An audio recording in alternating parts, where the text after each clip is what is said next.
Hello, this is Father Fish. I want to ask you a question. What do you feed your fish? What do you feed your fish?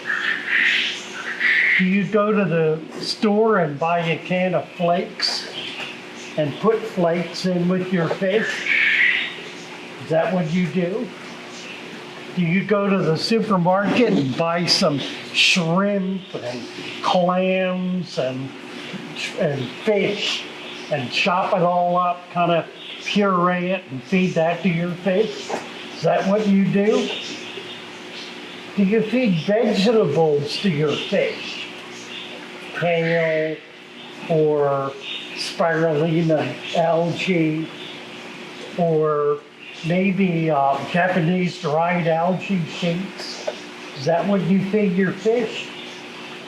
Do you hatch brine shrimp and feed the baby brine shrimp to your fish?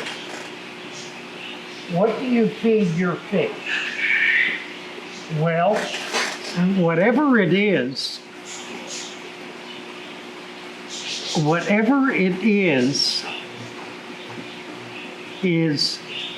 way more than they need. You're feeding your fish probably 10 to 20 to 30 to 40 times more than your fish actually need in order to survive. So, what am I talking about?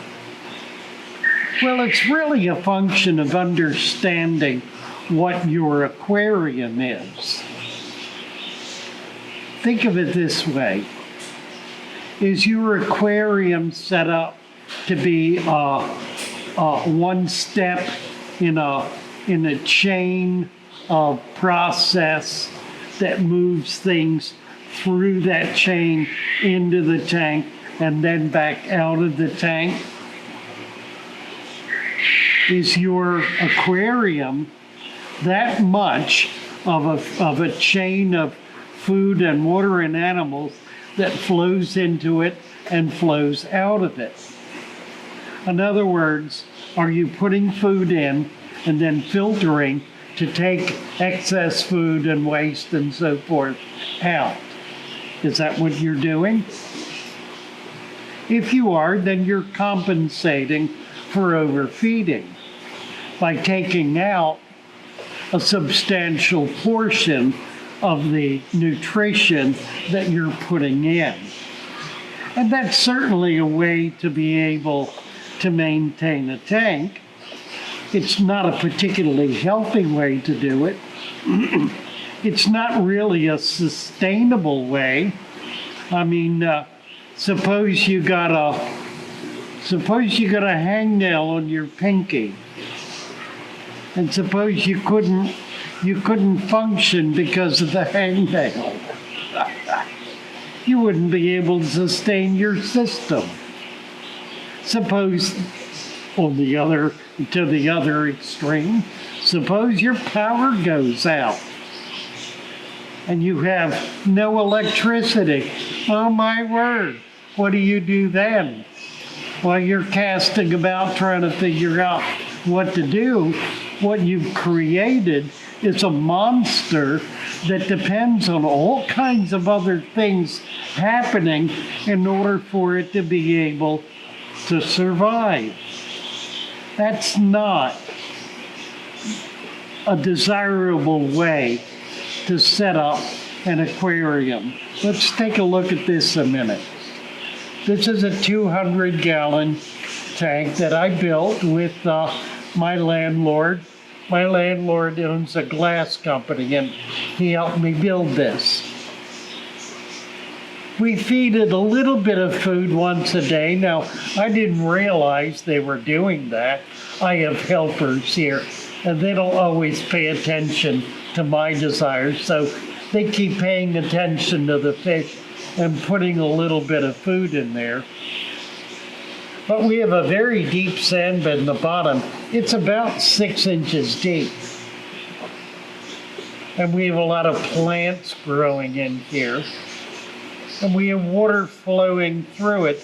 There's a sump in the bottom with a filter bag, and that filter bag gets cleaned about once a week. So we've got some in and out going on. Not a lot, but it's some. Mostly it's all in though. And the tank is pretty stable. And the fish are pretty happy. And the tank can sustain itself. Now, if I could convince my staff to not put food in it for about 6 months, they would probably freak out, panic, and say, "Oh no, you can't do that, they'll starve." And maybe, in fact, there would be some problems because these are big fish. And that tank really can't produce the kind of food that's needed for all these big fish. But if we have a tank with little fish in it and lots of plants growing in it and a deep substrate, then what happens? Lots of little animals living in the sand, living down below the surface, living on the rocks, on the driftwood, on the plants. Lots of little animals and lots of little algae also living in all those same places. They all become food for the fish living in there. Now, how long do you suppose, though, if this tank were full of 1-inch fish, how long do you suppose they would be able to survive in here if we did not put any food in at all? For how long do you think we could get away with doing that? Let's say we have 50 fish in this 200-gallon tank, and they're all about 1 inch long. And we've got lots of plants in it that are growing.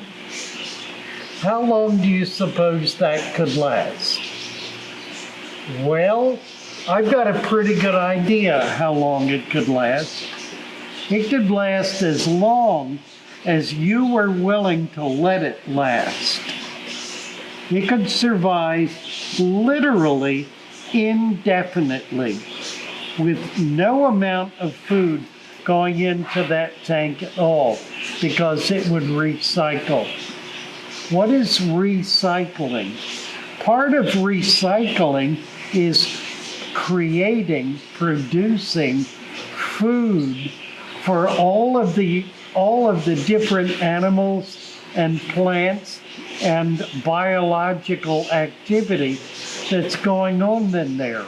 Everything feeds on everything else, and it spirals, and it goes in a big circle, and it'll go down into the bottom and continue spiraling, continue feeding everything.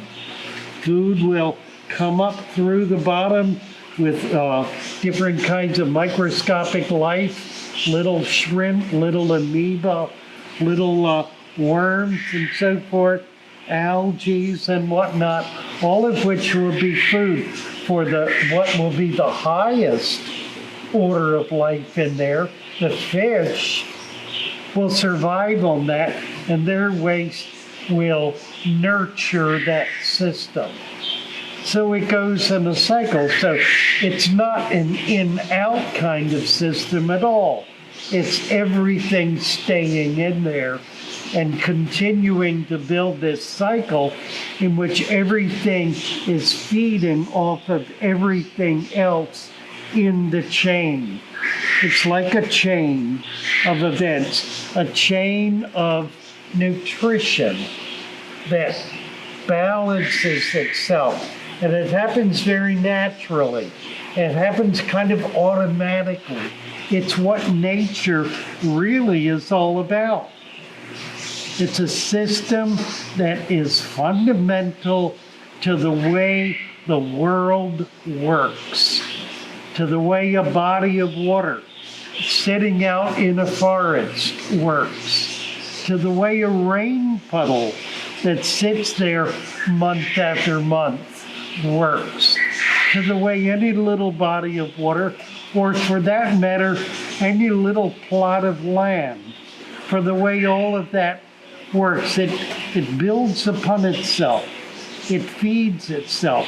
It nurtures in a chain. It goes high and it goes low. It goes up to the highest order animal and then back to the lowest order and continues cycling. How long? Well, until certain elements are used up. How are they used up? How indeed are they used up? And that's a very good question. How indeed are they used up? If when a fish dies, it stays in there, it's not taken out and removed, but is pushed down in the sand or allowed to be eaten by the other fish. If nothing comes out, then everything that's in there stays in there. And it goes through that cycle. It goes through that chain of events that we're talking about. And it keeps going and going and going, and it doesn't stop. It just keeps going. It keeps cycling. So in point of fact, the only thing that runs out is what you take out. I mean, water evaporates. If you have it well covered, that'll be very, very slow, but it does. And so you'll probably need to add water to it. My 20-year-old tank has a pretty good cover. I have to add water to it, an inch of water about every 6 months.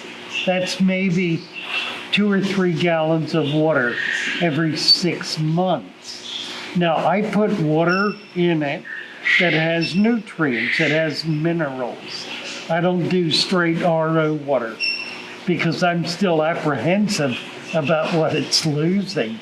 So I'm adding minerals back, and they're feeding in the chain and continuing to move that cycle and continue that cycle. So think of your aquarium not as something you throw something into and pull something out of, but as a balanced environment which has life living and thriving and moving, living and dying and being born again in other aspects of the life cycle, but as a cycle, something that goes on and on and on. You really can create an aquarium that will do that. That's what the father fish system is all about. Will it last 100 years? I don't know. I haven't been around that long. Will it last 20 years? I guarantee it. I've got tanks 10 years old, and they're going strong. Will it last 50 years? I don't know. But here's what I guarantee you. If you do this as a child, and you're able to keep that tank going, it will still be there when you're as old as I am. I wish I had some of the tanks that I set up when I was little. Try to do that. Try to do something small that you can carry with you through your life. Take it with you wherever you go. Don't break it down. Keep it going, and keep it going, and keep it going. And let's see how long these forever tanks can last. There's a challenge for you. Take it on. I'll see you soon. This is Father Fish talking about a living environment. Bye for now.